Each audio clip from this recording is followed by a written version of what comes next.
Hello my friends, this is Paul and welcome to A Common Touch of Fantasy. Today we're doing our new releases for the week, the ones that I find the most interesting, and let's get right to it. So the first one that I liked was The Affinities by Robert Charles Wilson. In our world of social media, people are able to sort themselves more and more into social groups of finer and finer criteria. In the not-so-distant future, this will be taken to an extreme, where you will be able to join one of 22 different affinities that are made up of people just like you. They're the people that you'll be able to cooperate with the best in all areas of your life. Adam Fisk joins the largest affinity, Tau, and it seems like heaven at first, but affinities start to grow, and they start to challenge governments, countries, global corporations, and all other institutions, until only the affinities are left. That is when the affinities begin the war on each other. Yes, this does sound kind of divergent-ish, but I think this one's a little bit more of a typical sci-fi dystopian, and I think it might be a little bit better.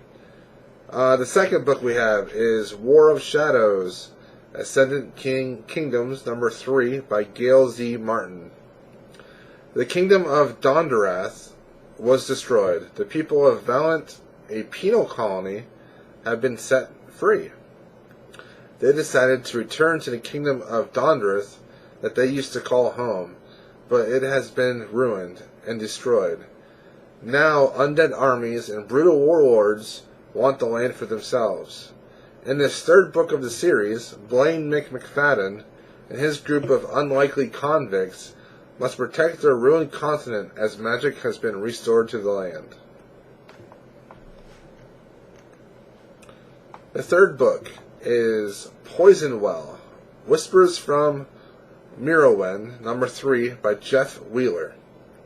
This is a classic type of fantasy book. Tyrus of Kenentos is attempting to banish the plague that has ravaged his kingdom. In this third book, all his hope lies with his daughter, Faye, who is a gifted Dragonborn who can steal memories from others and has the ability to stop this plague. But she must first survive the most dangerous place on Earth, the Scourgelands.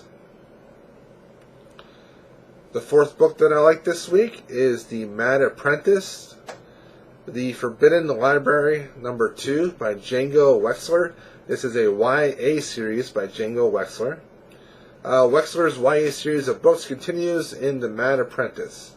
Alice is able to enter books from a forbidden library that she found at her uncle's home after her father died in a shipwreck. In this second installment, Alice is on a quest to capture a rogue apprentice with the same book-entering ability that Alice has.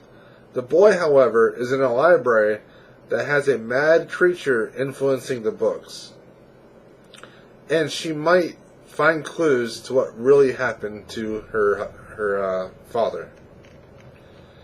Django Wexler, pretty big fantasy writer with his adult fantasy series that he has. A lot of people have read it. Can't really think of a name right now, but he writes these YA books, and these YA books people like him quite a bit. And the book of the week for me, and one that I really want to get, is The Vagrant by Peter Newman. This is one of the best taglines or descriptions I've ever read. The Vagrant is all alone. He is a mute. He's carrying a legendary sword that has battled against the demons that have torn the world apart. But he is also carrying a baby. A baby he is trying to take to the last surviving city, the Shining City. Oh, and there is a violent, psychotic goat with him as well. Peter Newman's debut novel, and this guy's making pretty big waves with this release. He was invited to the Grim Gathering this year, and he was on a panel with Joe Abercrombie, Mark Norris, and Peter V. Brett. And this was before his book was even released. So you can tell that this is probably going to be one of the biggest releases of the year, and might start a long career for this guy. I'm really looking forward to it. I read some reviews on Goodreads, and everyone is just loving this book. And yeah, I think this one comes out actually the 23rd.